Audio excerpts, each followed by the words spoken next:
सर्व हॉटेल चालक मालक जे आहेत हे सर्व गॅस मिळत नाही म्हणून परेशान आहेत.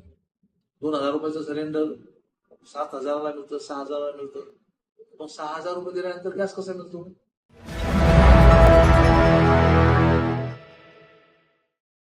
मीटिंग झाली आपली. त्यामध्ये नेमकं व्यापाऱ्यांचं काय म्हणणं होतं आणि काय ह्याच्यावर काय मार्ग निघू शकतो? काय एक तर काय झालं, सर्व हॉटेल चालक मालक जे आहेत हे सर्व गॅस मिळत नाही म्हणून परेशान आहेत. आणि त्या संदर्भात मी DSOशी 2दा बोललो, 2 बैठका केल्या. त्यांचं असं म्हणत होतं की पाईपलाईनच्या गॅसचे अर्ज भरा आणि मग तुम्हाला मी उपलब्ध करून देते. एक तर त्यांना फॉर्म उपलब्ध नव्हता, आज तो फॉर्म उपलब्ध करून दिला. ते फॉर्म आता भरणार आहेत आणि अतिरिक्त गॅस कसा त्याला मिळू शकतो हे पाहिलं आहे. मूळ मुद्दा त्यांचा असा होता की आम्हाला जर गॅसची टंचाई आहे असं म्हणतात, मग चढ्या भावाने गॅस गावात का मिळतो? 2,000 रुपयाचं सिलेंडर 7,000ला मिळतं, 6,000ला मिळतं. पण 6,000 रुपये दिल्यानंतर गॅस कसा मिळतो? हा महत्वाचा मुद्दा आहे.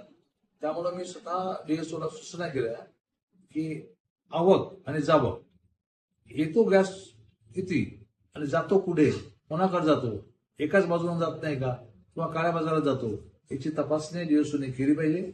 DSO उद्यापासून ती तपासणी करतील. येणारा गॅस किती आहे आणि जाणारा कुठं आहे, याच्याकडे किती, हॉटेलवाल्याकडे किती आहे, ज्यांच्याकडं मागणी आहे त्या मागणीदाराकडे जातो का ब्लॅक मनी कमावणाऱ्या लोकांकडे जातो, या संदर्भात त्या संपूर्ण सूचना मी DSOने या ठिकाणी दिलेल्या आहेत. मेनवाईल या दरम्यान मी योगेश कदम या राज्याचे मंत्री यांच्याशी संपर्क साधण्याचा प्रयत्न केला. या विभागाचे खात्याचे सचिव माननीय डिगेकर साहेबांशी, प्रधान सचिव यांच्याशी मी बोललो. तर तुम्ही आता ऐकलंच. डिगेकर साहेबांनी सुद्धा शब्द दिला की तातडीने मी जिल्हाधिकारी महोदयांशी बोलतो आणि अतिरिक्त गॅस पुरवठा या भागातल्या लोकांसाठी कसा आपल्याला उपलब्ध करून देता येईल या संदर्भाने सुसूत्रता आणून या संदर्भामध्ये काम करण्याचा शब्द माननीय डिगेकर साहेबांनी दिलेला आहे. काही विशिष्ट लोकांनाच ते तात्काळ मिळतं असं पण काही आरोप मला वाटतं व्यापाऱ्यांनी केले. हो, हे हॉटेलवाल्याने, हॉटेल चालक मालकाने तसा आरोप केला की एकाच बाजूने म्हणजे ज्याला लागतो मोठे लोक आहेत, या मोठ्या लोकांना गॅसची अडचण जात नाही.